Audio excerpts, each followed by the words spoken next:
All right, boss traders. So we have covered a lot in this strategy section so far. We've got all those great candlesticks patterns, which I use on the daily. Got multiple time frame analysis, our top down, right?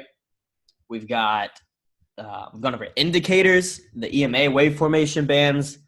We went over the pi line, the stochastic.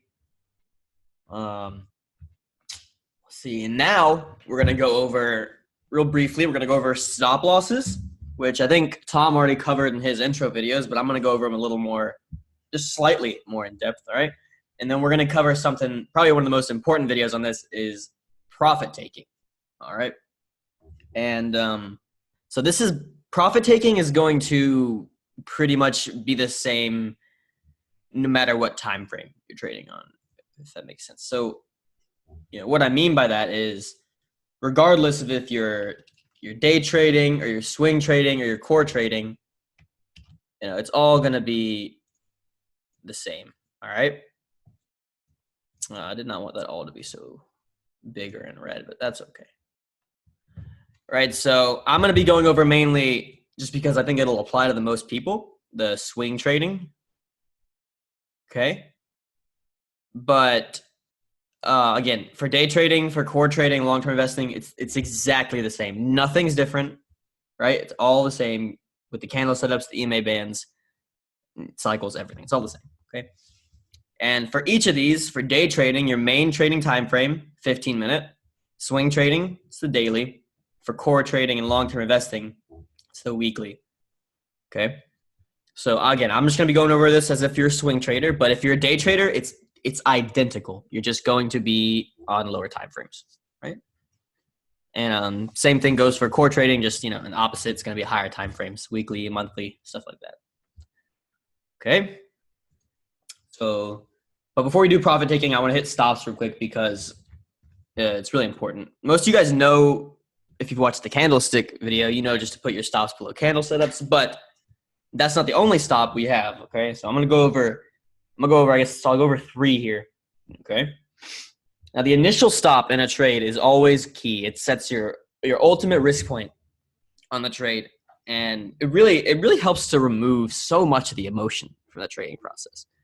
If I've got a stop based off a candle setup plus a low cycle plus it's a higher low off a fib low or something, wonderful.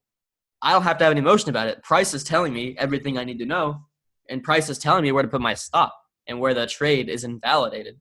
I'm not making that decision. It's just the charts. I'm just reading them and executing, right? So that initial stop is also what you're going to use to determine your trade size and your risk management plan, right? If your first stop, if you enter down here and your first stop is below a key high or low at 18.5% of a stop loss, then you have to fit this to your risk management plan. Meaning if you're accepting an 18.5% loss, you have to make sure that loss is not going to be significant enough to hurt your account. Now in the next section of the course, the risk management section, we're going to go into stuff like max losses per trade, position sizing, all that stuff. So we'll talk about it more. But typically we talk about a 2% max loss on account per trade. Okay, that's like, if you're going to get stopped out, you do not want to be losing more than 2% of your total account on a single trade. And some even do 1% so that if they stop out, they can take another trade that day. Okay, we'll go in more depth into that in the future. But, if you have a 2% max loss on your account, you have to make sure however much of your account you're putting in, that a 20% loss on that account is not going to be more than 2% on your total account, okay?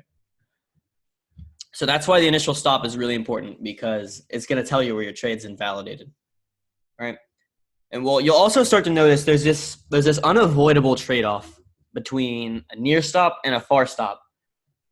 Because closer stops, right? If your stop loss is closer to your entry, you're going to be allowed larger positions, which of course means larger profits on winning trades. Reason being, again, like we just talked about, if I somehow catch the bottom, 2%, 3% away, I can use basically my whole account in theory, because if I have a 2% stop and I put in 100% of my account, if my stop gets hit, I only lose 2% of my account. That makes sense.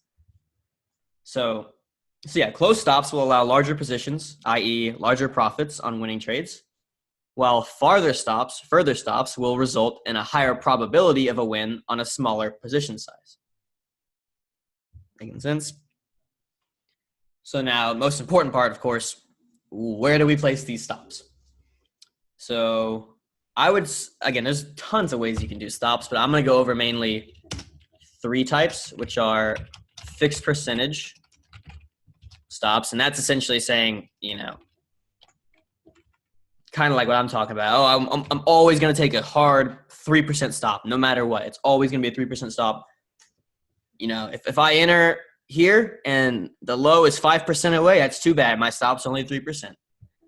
That's kind of, I don't know. It's good at defining a fixed and clear hard loss limit, but it's kind of amateur, and it does not really give you much of an edge at all. And it's definitely better than no stop, right? Compared to no stop, it's infinitely better.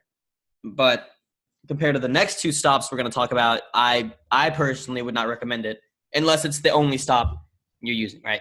If you're not going to use any stop or use this, then use this. But if you know about the other stops I'm about to talk about, I would highly recommend them. So fixed percentage is when you just have a clear, defined hard loss limit. All right, and then we have, in my opinion, the most important is the market structure stops. Okay, wrote this down. So a market structure stop is where stop placement is determined based on pivotal points in the market structure, whether that be key candle setups, key higher lows or lower highs, or some trend line pattern, whatever. This stop is what's going to keep you in the trend the longest. Okay, and I'll do a little example of that in a minute here. And usually market structure stops is where I set my limit for like my core piece, right? If I'm going to ride a piece here, Bitcoin USD, if I'm going to ride along all the way until this is broken down and into a bear market, the longest I'm going to stay in this trend is by using a market structure stop. Meaning, right, here's this key lower high in the bear market. You break out here, you get an entry somewhere in here, and you start putting your stops below your higher lows, higher low, higher low. Meanwhile, you got your cycles you're trading around with most of your size, but, maybe 20% or something like that, 15, 20% of your account is core, and you will never stop out on it until you break your pattern of higher lows.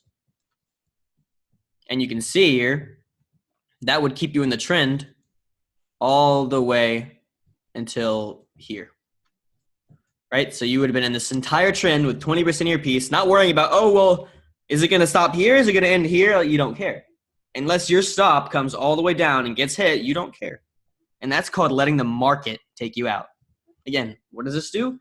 It helps remove a lot of the emotion from the trading process.